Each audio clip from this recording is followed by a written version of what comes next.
이거 수면 교육이 안 되는 게 아닌가, 수면 교육을 정말 포기해야 되는 게 아닌가, 정말 수면 교육이 안 되는 기질이 있구나.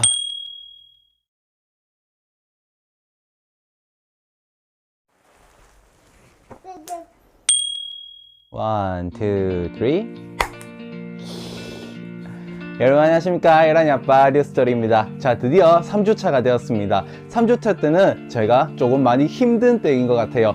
심지어는 수면 교육을 포기할까 라고 생각을 했었던 그런 시기인 것 같습니다. 하지만 3주차 초반의 느낌과 그리고 3주차 후반의 느낌이 완전히 다르니까요. 이것이 왜 변하게 됐는지, 그리고 3주차에는 하나가 어떤 모습으로 수면의 습관을 만들어가고 있는지 여러분들에게 말씀을 드리도록 하겠습니다. 자, 그러면 3주차의 수요텀과 수요일랑에 대해서 먼저 말씀을 드리도록 하겠습니다. 수요텀은 앞에 1주차, 2주차와 거의 비슷합니다. 낮에는 3시간마다, 그리고 밤에는 4시간마다 수유를 받고 있고요. 그리고 수요일랑은 90에서 100 정도 되는 것 같아요. 심지어는 한 140을 먹을 때도 있어요. 점점점 늘어나고 있는 그런 시기인 것 같습니다. 이런 시기가 조금 애매한 이유가 얼만큼 먹는지 잘 모르기 때문에 제가 먹여보고 조금 쉬는 것인데 다 먹었나 라고 생각을 하고 그만둘 수도 있어요. 그러면 또 얼마 안 가서 다시 잠을 깨게 되고 이게 수면에까지 영향을 미치는 경우가 있거든요. 그렇기 때문에 여러분들께서는 최대한, 정말 최대한 먹여보고 조금 쉬더라도 잠시 기다렸다가 다시 먹여보고 정말 끝까지 먹여보겠다, 그리고 얼만큼 먹는지 내가 잘 모르니까 최대한 먹여보겠다 라는 마음을 가지시고 먹여보시는 게 좋을 것 같아요. 지금 이 시기에는 수유량이 점점점 늘어나는 시기이기 때문에 인터넷에 보이시는 그 수유량을 100% 따르시지 마시고요. 좀 더 먹는 아이도 있을 수 있고, 그리고 좀 적게 먹는 아이도 있을 수 있으니까요. 우리 아이의 양을 생각해서 좀 더 먹고 싶어 하면 좀 더 주고, 아니면 나중에 뭐 혀로 밀어낸다거나 아니면 고개를 돌린다거나 이런 의사로 표현을 하거든요. 그런 표현하는 것을 잘 캐치하셔서 수유를 해 주셨으면 좋겠습니다. 다음으로는 수면에 대해서 여러분들에게 말씀을 드리도록 하겠습니다. 앞에서 제가 이거 수면 교육이 안 되는 게 아닌가, 수면 교육을 정말 포기해야 되는 게 아닌가, 정말 수면 교육이 안 되는 기질이 있구나 라고 생각을 했다고 말씀을 드렸었는데요. 하나가 생각보다 많이 울고, 그리고 등 센서도 조금 심한 것 같았어요. 눕혀놓고 나와보면 바로 울기 시작하고, 심지어는 재워놓고 나왔는데도 바로 울기 시작하는 경우가 많거든요. 신생할 때는 이런 경우가 별로 없거든요. 그리고 1한이를 키울 때도 이런 경우가 잘 없었어요. 눕혀놓고 아니면 재워놓고 나오게 되면 1한이는 푹 자는 그런 성격이기 때문에 걱정을 하지 않고 밖에 나왔었는데, 하나가 울기 시작하니까 좀 당황스럽긴 하더라고요. 그리고 수면 교육이 안 되는 아기가 있을 수도 있겠다 라고 생각이 들 때도 있더라고요. 하지만 이 교육을 계속 일관적으로 해주니까 3주차의 후반대에 아이가 바뀌기 시작했습니다.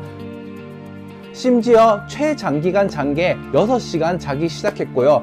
6시간 동안 푹 자기 시작하고 한번 일어나서, 정말 수유를 할 때 한번 일어나서 새벽에 수유를 한번 하고 다시 3시간 동안 잠을 자서 아침에 일어나는, 밤중 수유는 딱 한 번만 하게 되는 그런 성과를 이뤄낼 수 있는 그런 시기였어요. 그래서 여기서 느낀 점은 정말 포기하고 싶고, 그리고 이게 안 되는 건가, 아이만 힘들게 해주는 것이 아닌가 라고 생각이 들 때도 계속 일괄적으로 유지를 하면 언젠가는 아이가 따라오는구나 라는 느낌이 들더라고요. 그래서 여러분들도 이 영상을 보시고 희망을 가지셨으면 좋겠습니다.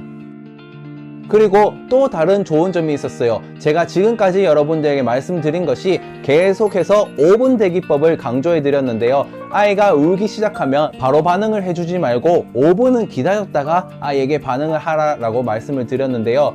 아이가 울기 시작할 때 5분 동안 생각을 하는 겁니다. 이 아이가 지금 수유가 필요한 시간인가, 아니면 배변을 해서 우는 것인가, 아니면 자리가 불편한 것인가, 이런 사항들을 다 고려를 해서 문제점이 뭔지 찾아내고 5분 후에 그 문제점을 바로 해결해 주는 것입니다. 울면 우리 부모님들도 당황을 해서 뭐가 문제인지 모르기 때문에 이것저것 막 하게 돼요. 계속해서 아이를 자극은 하지만 원하는 것들을 해줄 수 없는 그런 상황이 벌어지거든요. 우리 부모님들도 당황을 해서 그렇기 때문에 5분 동안 차분히 생각을 해서 아이가 정말 필요한 것을 바로 딱 해결해 주는 것이 아이에게는 더 좋습니다.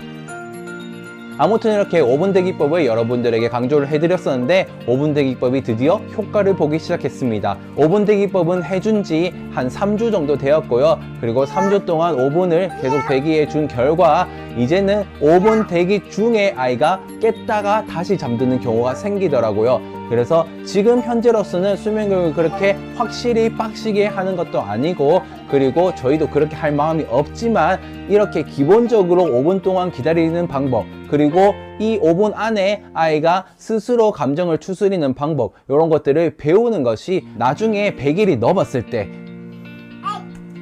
Come here.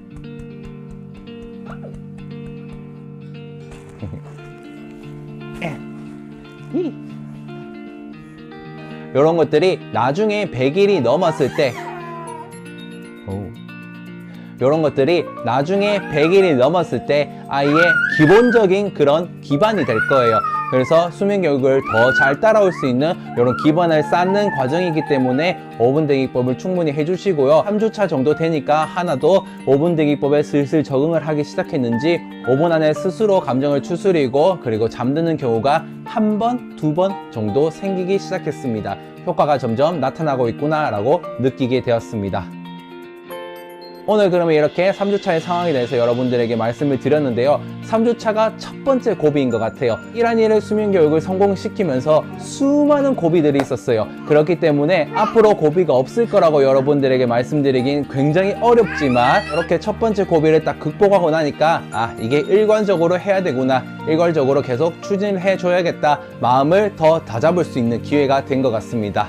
자, 그럼 오늘 영상도 봐주셔서 감사하고요. 그리고 계속해서 수면교육 영상을 여러분들에게 올려드리니까 조금 지겹다고 생각할 수도 있고, 다른 정보를 원하시거나 아니면 브이로그를 원하신 분들도 많을 텐데 계속 기획해서 올릴 테니까요. 실망하지 마시고 구독 취소하지 마시고 조금만 기다려주시면 좋을 것 같습니다. 자, 그러면 오늘 영상 봐주셔서 감사하고요. 또 일 하나 보러 놀러오세요. 안녕.